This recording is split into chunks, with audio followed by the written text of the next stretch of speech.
আন্তর্জাতিক অপরাধ ট্রাইব্যুনালের বিচার প্রসিকিউশনের মান নিয়ে প্রশ্ন তোলা হিউম্যান রাইটস ওয়াচের প্রতিবেদন একপাক্ষিক ও কোনো একজন অভিযুক্তের দ্বারা প্রভাবিত বলে তাৎক্ষণিক প্রতিক্রিয়ায় জানিয়েছেন চিফ প্রসিকিউটর আমিরুল ইসলাম। দুপুরে নিজ কার্যালয়ে একুশে টেলিভিশনের সাথে আলাপকালে এমন মন্তব্য করেন তিনি।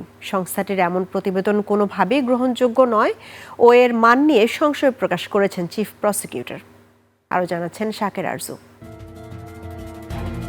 লন্ডন ভিত্তিক মানবাধিকার বিষয়ক সংস্থা হিউম্যান রাইটস ওয়াচ এক প্রতিবেদনে বলেছে, ক্ষমতাচ্যুত পলাতক সাবেক প্রধানমন্ত্রী শেখ হাসিনা সরকারের সময় সংগঠিত নির্যাতনের জন্য দায়ীদের অবশ্যই জবাবদিহির আওতায় আনতে হবে। পাশাপাশি সংস্থাটি অভিযোগ করেছে, বাংলাদেশ আন্তর্জাতিক অপরাধ ট্রাইব্যুনালে অনেক মামলার বিচার আন্তর্জাতিক ন্যায় বিচারের মানদণ্ড পূরণ করছে না। প্রতিবেদনটিতে বিচার ও প্রসিকিউশনের মান নিয়েও প্রশ্ন তোলা হয়। বলা হয়েছে, ভুক্তভোগীরা ন্যায় বিচার থেকে বঞ্চিত হওয়ার পাশাপাশি রাজনৈতিক প্রতিপক্ষকে হয়রানির ঝুঁকিও তৈরি হতে পারে।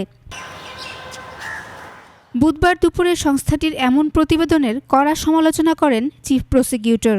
হিউম্যান রাইটস ওয়াচের প্রতিনিধি দল সঠিকভাবে আমাদের কাছে জিজ্ঞেস করে বা আমাদের তদন্ত সংস্থায় প্রয়োজনীয় খোঁজ খবর নিয়ে বা আমাদের সাক্ষাৎকার নিয়ে যদি তারা এই রিপোর্টটি করতেন, আমার মনে হয় যে সঠিক রিপোর্টটা বেরিয়ে আসতো। যে রিপোর্টটা তারা দিয়েছে এটা আমার কাছে একপাক্ষিক মনে হয়েছে এবং মনে হয়েছে যে কোনো আসামি দ্বারা প্রভাবিত হয়ে এই রিপোর্টটা প্রকাশিত হয়েছে। যাদের রেফারেন্স ও তথ্য প্রমাণ নিয়ে সংস্থাটি প্রতিবেদন করেছে তারা ভুল বুঝিয়েছে সংস্থাটিকে, এমন মন্তব্য করেন চিফ প্রসিকিউটর। একটা জায়গার মধ্যে 100 জন মানুষ শহীদ হয়েছে, একজনের বিচার হচ্ছে, একজনের পক্ষে কিছু স্টেটমেন্ট আসে,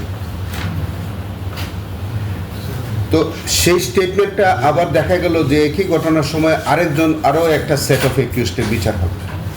তো স্টেটমেন্ট একরকম হতে পারে না, একরকমই হওয়াটাই তো স্বাভাবিক।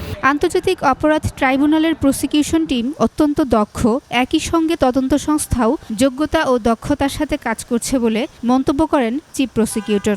তাদের এই রিপোর্ট নিয়ে আমাদের প্রশ্ন আছে যে তারা বায়াসড রিপোর্ট দিচ্ছে, বরঞ্চ তারা তথ্য সঠিক যথাযথ বিষয়গুলো যাচাই বাছাই না করে তারা এই জাতীয় রিপোর্ট দিচ্ছে, being biased by accused person. Human rights ওয়াচের এমন প্রতিবেদন গ্রহণযোগ্য নয় বলেও মন্তব্য করেন চিফ প্রসিকিউটর।